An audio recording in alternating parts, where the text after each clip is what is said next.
into episode 15 of this year's JagCast on FCTV. I'm MaKenna Stumbo. And I'm Matt Johnson. Last week, the FC Lady Jags took to the court of the Appalachian Wallace Arena for what would be their final game of the season. Here's a recap of that ball game, brought to you by, yours truly. On Monday night, the FC Lady Jags were set to take on the Martin County Lady Cardinals in the opening round of the 15th Region Basketball Tournament. In the first quarter, the Jags looked solid. They scored 20 points and held Martin County to a 7-point lead. This did not hold up in the second quarter, however, as the Cardinals took the lead and didn't look back. The Lady Jags seemed to struggle with rebounding on the offensive and defensive glass all night, and this proved to be a fatal error against Martin County. Despite a late rally by the Lady Jags, the Cardinals held on for the win, 75-69, and they advanced to the semifinals. The game was the last one for seniors Kennedy Harville, Maddie Mead, and Jada Johnson, and the Lady Jags finished the season with a 19-11 record. For final thoughts on this game and the season as a whole, here's head coach Justin Triplett.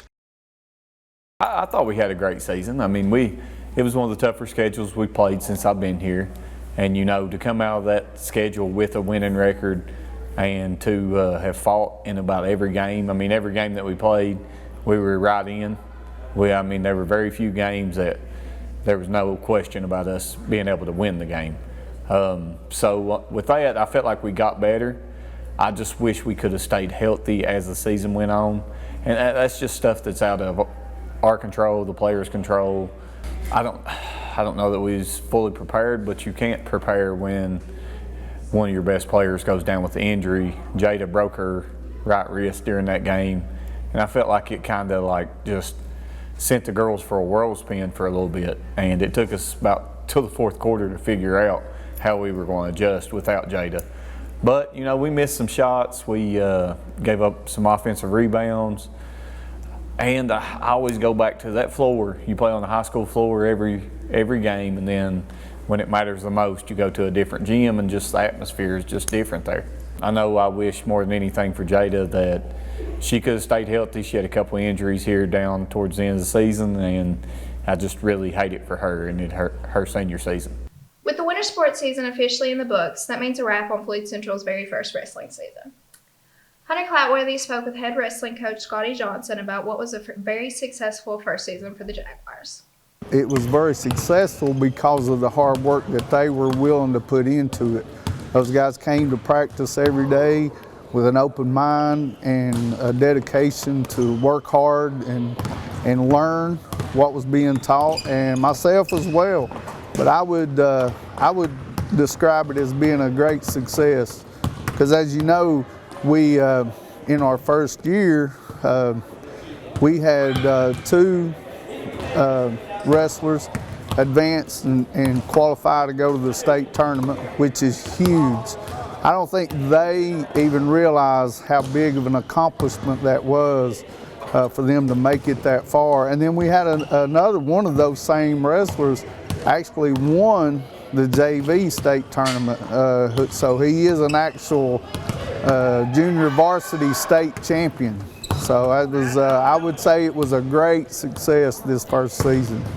Sticking with wrestling, a congratulations goes out to several Jaguars for earning All-Region honors. BJ Peterson and Jacob Johnson were both named second team All-Region in their respective weight class, and Draven Sawyer was named Honorable Mention All-Region.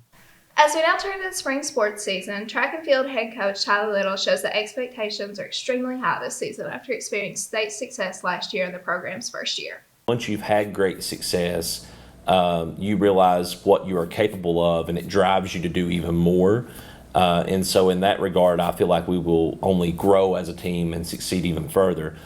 On the flip side of that, sometimes when you have great success, it makes some of the hard work that has to happen in between those successes become frustrating when you go to compete and maybe you fall a little short compared to what you did once before. So there's a little bit of mental game there, but I know that we have the right athletes to keep finding success on this team.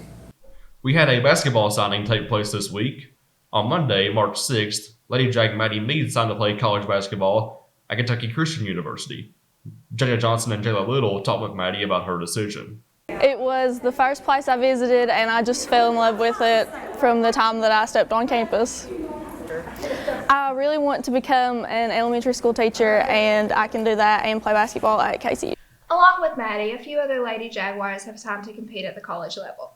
In the school's first ever track and field signing, Haley Little signed to compete at the University of Pikeville, and Taylor Hamilton signed to play volleyball at Alice Lloyd College. We've seen a lot of laws broken from around the world, but this one is different.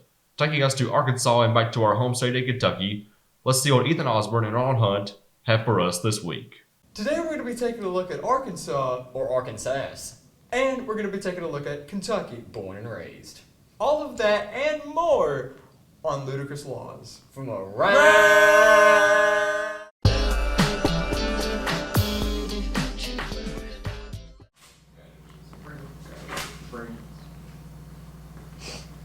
Oh, the nerve of thee! Really? So that's how you want to be, huh? Yeah, actually it is, buddy. Hey! You guys can't duel in Kentucky. It's illegal. What are you doing? We're sorry. Truce.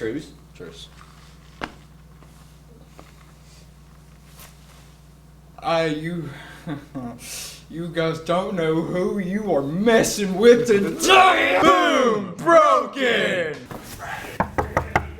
Yo. Oh, there you are, Laura. Hey, I didn't know where you all went. what are you recording for? I thought we had to get this segment. Well, yeah, that is true. So, like, why are you recording right now? Thought I would. Behind the scenes. Fair. A-roll, I guess. Yeah. Well, I mean, since you're recording, I can tell you about, like, the law that we're doing. Did you know that it's completely illegal to say Arkansas or Arkansas incorrectly in Arkansas? Wait, did you just say it wrong? Yeah, you just said that wrong. I did? Yeah. Hey! Boom! Broken! That does it for this week's episode of the JagCast. Thanks for watching.